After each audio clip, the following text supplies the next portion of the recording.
You tasting it now, are you? It's just made my lip go a bit numb. Hello. That's my Bonjela update. But anyway, Great Doctor advert. Who. Yes, Doctor Who. We're back with another review of a classic series. The third serial ever recorded. Yep. The first time we've ever reviewed William Hartnell as well. Yes, that was a surprise. I'm surprised we hadn't reviewed like the Daleks or something in the past. Anyway. Still gets a paycheck at the end of the day, the lucky git. More than could be said for the rest of us. So, yes, The Edge of Destruction, written by David Whittaker, directed by Richard Martin, at least for the first episode, and Frank Cox for episode 2, and broadcast between the 8th and 15th of February 1964. What do you think? I enjoyed this episode. To be honest, I enjoy a lot of Hartnell's stuff. I'll be honest, it's good. It's just brilliant. The black and white is still quite fun to watch as well. The effects on it, obviously, at the time, were doing the best they could. It's still low budget, but there was bits with the scanner where it's just clearly someone's just like doodled something. Yeah. But yeah. But in this kind of story, though, where it's all... I mean, I say this kind of story like it happens all the time. It really doesn't. But like in a story like this, where you're not relying on any sort of effects and things, it pays off because I think that it's quite slow and it's quite eerie. And, you know, it starts off with a recap of the end of the Daleks where there's a big explosion and everyone's knocked unconscious. And as they slowly start coming round, and it really builds the tension quite well. It's quite eerie because you're like, oh, why is everyone acting so weird? Like they're not got, oh my head, they're all acting a bit weird. Like Ian starts echoing lines from the first episode of An Unearthly Child, and Barbara's natural sort of like caring instinct comes into Susan when Susan's complaining about her head, and you know everyone's being very weird and uneasy. Like Ian's talking really slowly, like the doctor's hit his head on the floor and he's like out cold, and Ian's like, oh, I don't think his head's that bad, like talking really spooky. And I like all of that. It's that weird sort of, you don't really know why everyone's being so weird. Yeah. They just are. Yeah. So as you said, it's TARDIS-based story. They don't leave the TARDIS for this, which I think is brilliant. That set is beautiful. It's a really good set. Much bigger than what we actually... Well, it seems much bigger than what we have now because of the many rooms and stuff you can get through it, which I think while the TARDIS is beautiful now, it would be nice to go back to having, like, seeing these sort of rooms just littered through the TARDIS, which you got quite a lot with the classic series. Yeah, lots of bedrooms and things, and the food machine, and like that's brilliant stuff. Okay, the jukebox is a nice touch, but we just haven't seen it used really. Yeah, like you said, it's all set within the TARDIS. It's there's no external factors. It's just the 4 regular characters. There's something basically. Everyone's gone a bit wonky. Susan is Carol Ann Ford is overacting as always. Just a little bit. You can almost tell it's justified here, but even in this, it's still a bit too screechy and everything. Every line has to be like screeched out of here, and you know, with the scissors and everything, which is about the only time where she actually does underplay it a little bit.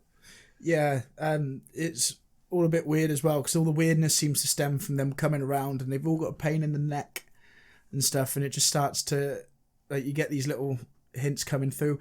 They landed TARDIS doors are open as well, so they all think something's managed to get in. I love the stuff with the TARDIS doors. I thought that was so creepy, the way that the doors, every time you get to them, they're shut, but then they open again. It's almost as like it's trying to hint that like there's something being let in here, but you don't know what it is, you don't see it. And I love any episode where you don't quite know what the threat's like. I mean, look at Midnight.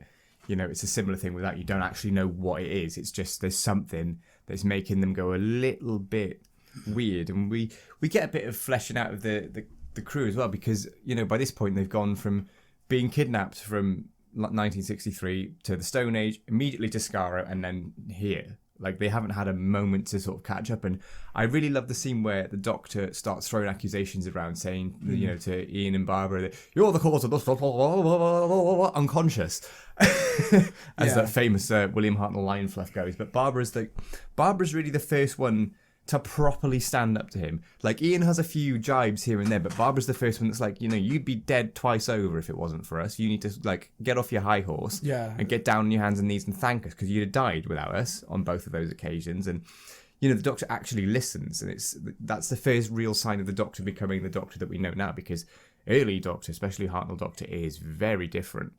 Yeah, it's very not what we're used to at all. But I love the bit where Barbara stands up to him. I think it's a great bit for Jacqueline Hill.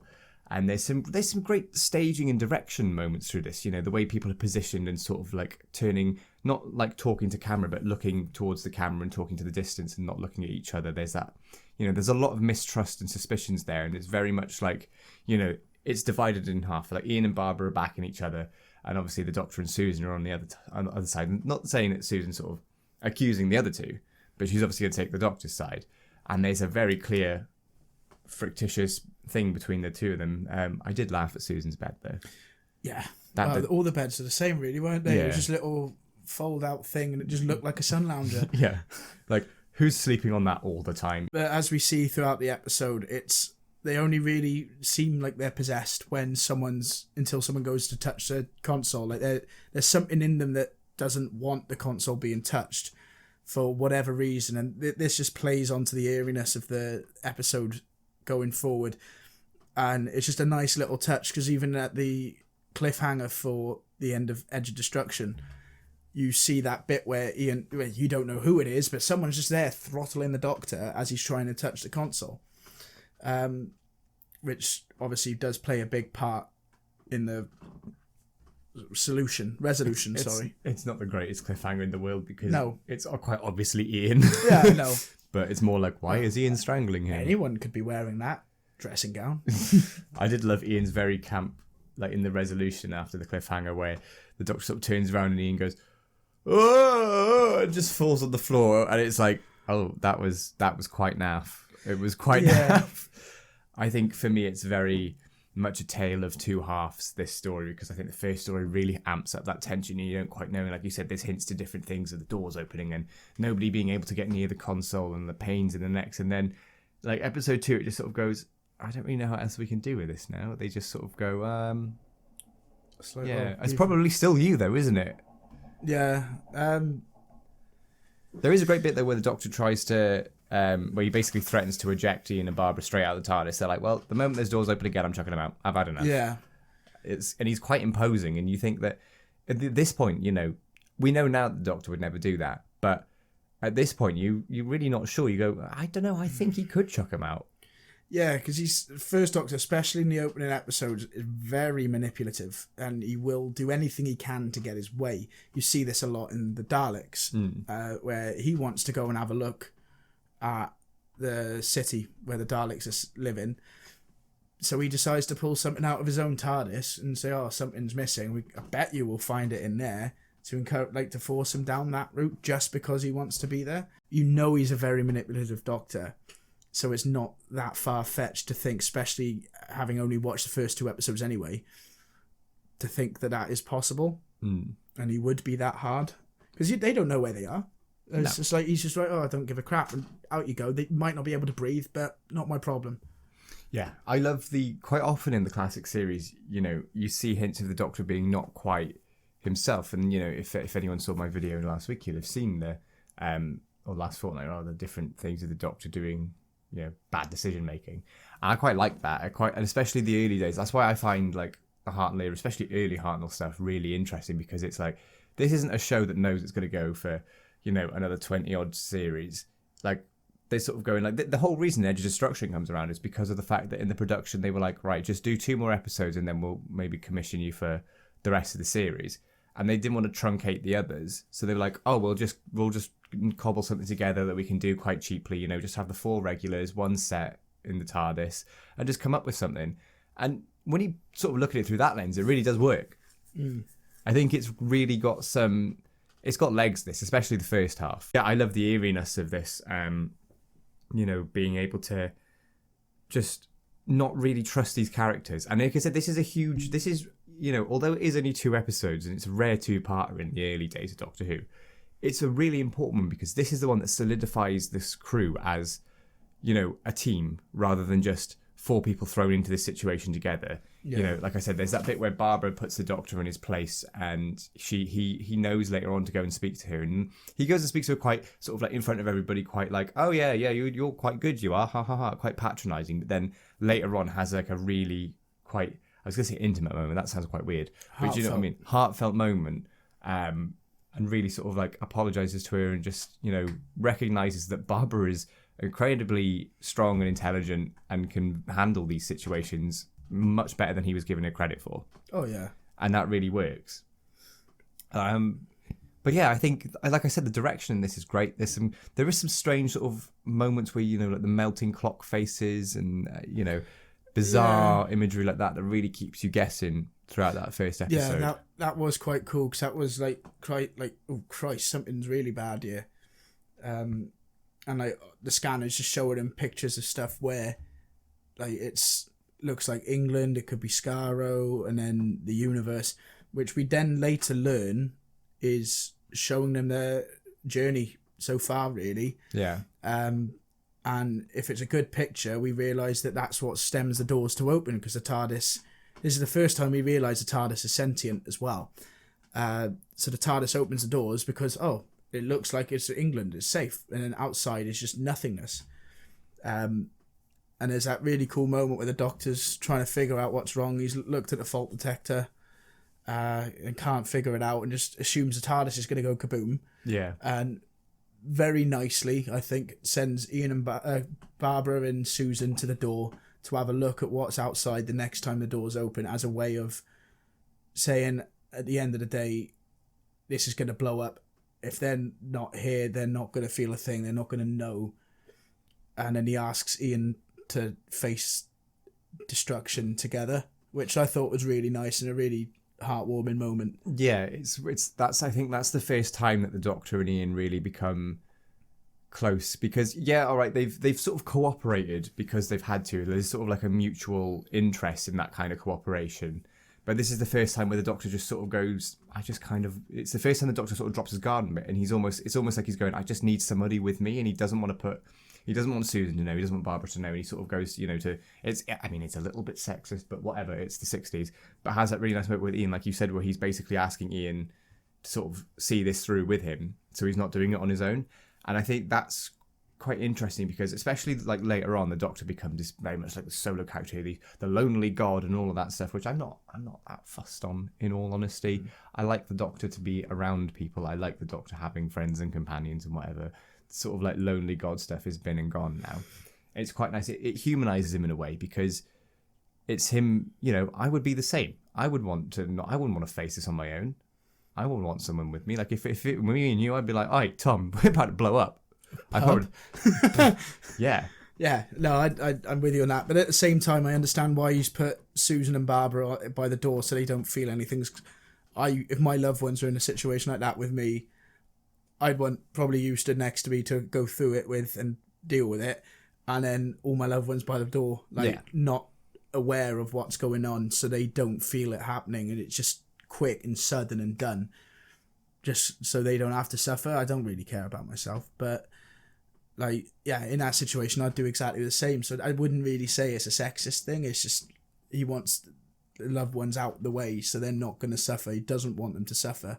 Yeah, I think, I'm not saying it's like deliberately trying to be send the women over there. I think everybody gets a good moment in this. Like we talked about Barbara shouting down the Doctor, and, Ian, and apart from his little pratfall, his very camp pratfall as well, he gets some good bits too. And, Susan has it's quite iconic, that scene with the scissors. It always seems to come up every now and then, because it's the first real thing that Doctor Who got in trouble for.